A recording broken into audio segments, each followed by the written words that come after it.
পাহাড়ের মদের দোকানের মহিলারা দেদার মদ্যপানে ব্যস্ত। এই ঘটনা চোখে পড়বি তো পর একেবারে মন্ত্রীর চোখে, ব্যাস আর যায় কোথায়। রীতিমতো হোটেল মালিককে নিশানা করলেন মন্ত্রী।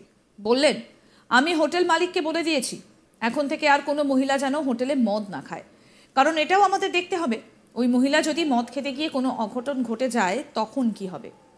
সেই জন্য আমাদের পাহারা দিতে হচ্ছে। মন্ত্রীর নাম স্বপন দেবনাথ। রাজ্যের গুরুত্বপূর্ণ দপ্তরের মন্ত্রী স্বপন দেবনাথ বলেন, আমাদের এলাকায় রাতে একটি দোকানে মেয়েরা মদ্যপান করছেন, যার নাম হচ্ছে বিকাশের হোটেল। খবর পাওয়ার পর আমি সেখানে দুদিন রাতে গিয়েছি। কোনো মহিলা রাতে মদ্যপান করছেন তা দেখতে। আমি হোটেলওয়ালাকে বলে এসেছি এখন থেকে আর কোনো মহিলা যেন হোটেলে মদ্যপান না করেন, কারণ এটাও আমাদের দেখতে হবে ওই মহিলা যদি মদ্যপান করতে গিয়ে কোনো অঘটন ঘটে যায় তখন কি হবে। সেই জন্য আমাদের পাহারা দিতে হচ্ছে। পাশাপাশি আরও একটা ঘটনাকে উল্লেখ করে মন্ত্রী বলেন, রাত 2টোর সময় একটি মেয়ে দুটি ছেলে বসে বিয়ার খাচ্ছে। এরপর পুলিশ তার মা বাবাকে ফোন করা হলো যে রাত 2টো নাগাদ আপনার মেয়ে কোন রাত জাগো আন্দোলনে গিয়েছে। তখন যদি আমাদের ছেলেরা পাহারা না দিত, মদ্যপ মেয়েটির কোনো অঘটন ঘটলে দায়িত্ব আমাদের ওপরেই এসে পড়তো। কোনো মহিলাকে অসম্মান করার জন্য বলছি না, বাড়ির মেয়ে কোথায় যাচ্ছে বাবা মা আপনাদের ভাবতে হবে। মমতার মন্ত্রী স্বপন দেবনাথ তিনি আরও বলেন, আন্দোলনকারীদের দ্বিচারিতা নিয়ে মুখ খুলেছেন। তিনি বলছেন, পুজোয় মন নেই বলে সব থেকে প্রতিবাদী মুখ। প্রতিবাদে অগ্রণী ব্যক্তি পুজোয় স্ত্রীর জন্য কালনা শহরের বড় বড় দোকানগুলি থেকে দামি শাড়ি কিনছেন, সবচেয়ে বেশি বাজার করছেন, আর এমন ঘটনার সাক্ষী যে তিনি নিজেই। তিনি আরও বলেন, আরজি করের ঘটনা নিয়ে অনেকে রাত জাগো রাত পাহারা কর্মসূচিতে নেমেছেন। মেয়েদের রাত জাগার মতন পরিস্থিতি আছে বলেই তো তারা নামতে পারছেন। কি বলছেন মন্ত্রী স্বপন দেবনাথ, শুনবো। এই মন্ত্রী আরজি করের যে ঘটনা তার নিন্দনীয়, জঘন্যতম, অপরাধযোগ্য, দৃষ্টান্তমূলক শাস্তি হওয়া। বাংলার মুখ্যমন্ত্রী মমতাকেও এটা বলছে। যারা আন্দোলন করছেন তাদের আন্দোলনের প্রতি আমাদের সমর্থন আছে। আন্দোলনে সবাই নেমেছে, মহিলারা নেমেছেন, ছাত্র নেমেছেন, যুবকরা নেমেছেন। তাদের আন্দোলনের দাবি সম্পর্কে তো কারো দ্বিমত নেই। জুনিয়র ডাক্তাররা আন্দোলন করছেন। আমাদের মুখ্যমন্ত্রী কিন্তু বারে বারে এইটাই বলেছেন, এই ঘটনার দৃষ্টান্তমূলক সাজা হওয়া দরকার, সাজা মানে ফাঁসি।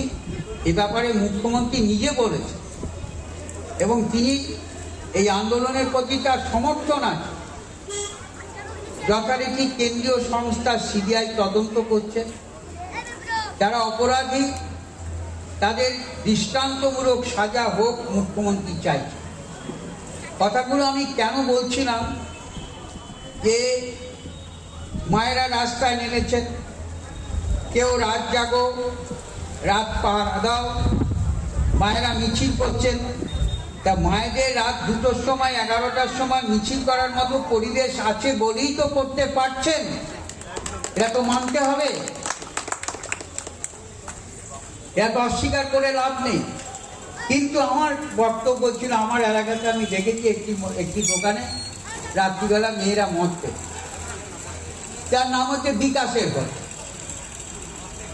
আমি খবরটা পাওয়ার পর আমি 2 দিন পর রাত্রিবেলায় গেছি যে কোন মেয়েরা হোটেলে মদ খেতে যায় তা দেখাতে হবে। আমি হোটেলওয়ালাকে বলে এসেছি, এখন থেকে কোনো মহিলাই হোটেলে মদ খেতে যাওয়া যায়।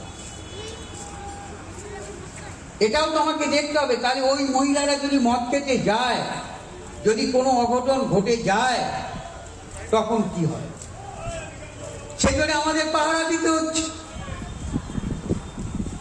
এটাও তো করতে হচ্ছে। একটা ঘটনার কথা বলি, এই বৃষ্টির সময় কালকে রাত্রিবেলাতে একটি জায়গাতে দুটি ছেলে একটি মেয়ে, রাত তখন 2টো, সে দেখা যাচ্ছে দুজন ওখানে বলে থাকছে। যথারীতি পুলিশকে জানা হলো, বাবা মাকে ফোন করা হলো যে রাত 2টোর সময় আপনার মেয়ে কোন রাত জাগো আন্দোলনে গেছে। পুলিশ এসে তুলে নিয়ে গেল। এবার কি করবো বলুন?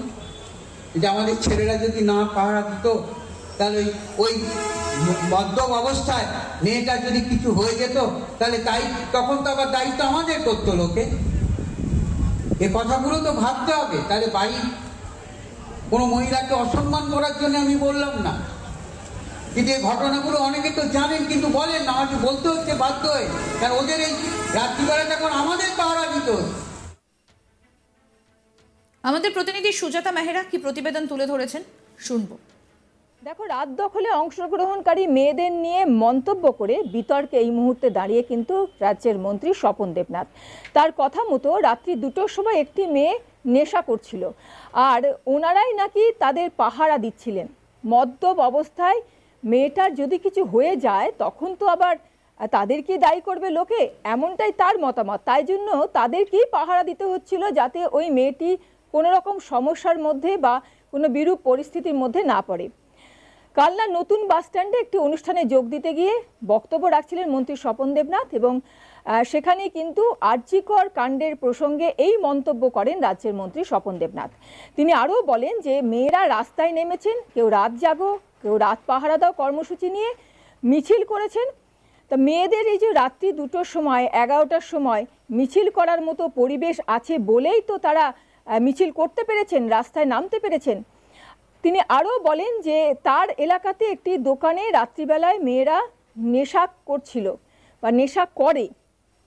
তিনি কিন্তু ওই দোকানে বা ওই হোটেলে গিয়ে রীতিমতো কিন্তু ওই মালিককে বলে এসেছেন যাতে মেয়েদের কোনো রকম নেশার দ্রব্য বা কোনো রকম ড্রিঙ্কস বিক্রি করা না হয়। তিনি বলেন যে তিনি রীতিমতো কিন্তু হোটেল মালিককে সাবধান করে এসেছেন, কারণ যদি কোনো অঘটন ঘটে তখন কি হবে, সেই জন্য তাদের পাহারা দিতে হচ্ছে। মন্ত্রী স্বপন দেবনাথ ঠিক কিন্তু এমনভাবেই এদিন মঞ্চ থেকে তার বক্তব্য, তার বিরূপ প্রতিক্রিয়া ছুড়ে দিলেন। তিনি এরপর কিন্তু আরও বলেন অভিভাবকদের উদ্দেশ্যে যে মেয়ে কোন রাত জাগো আন্দোলনে গেছে, পুলিশ এসে তাকে তুলে নিয়ে গেল কিনা সেটা কিন্তু দেখতে হবে অভিভাবকদের। মন্ত্রীর আরও সংযোজন ছিল এদিনের বক্তব্যে যে ছেলেরা যদি না পাহারা দিত তাহলে ওই নেশাগ্রস্ত অবস্থায় মেয়েটার যদি কিছু হয়ে যেত তখন তো আবার লোকজনেরা তাদেরকেই দায়ী করতেন। কোনো মহিলাদের অসম্মান করার জন্য একথা তিনি বলেননি, এমনও কিন্তু তিনি পর মুহূর্তেই জানান। এবং তিনি আরও যেটা বলেন যে তিনি যারা মা বাবা রয়েছে তাদের ভূমিকা নিয়েও কিন্তু প্রশ্ন তুললেন এদিন স্বপন দেবনাথ। তিনি যেটা বললেন যে আরজিকরের ঘটনা কিন্তু দুঃখজনক ও নিন্দনীয় ঘটনা, এটাও কিন্তু তিনি জানালেন। আন্দোলনকারীদের চরিত্র নিয়ে কিন্তু তিনি প্রশ্ন তুললেন এদিন। আরো আপডেট পেতে দেখতে থাকুন আজ তাক বাংলার ইউটিউব চ্যানেল, সাবস্ক্রাইব করুন।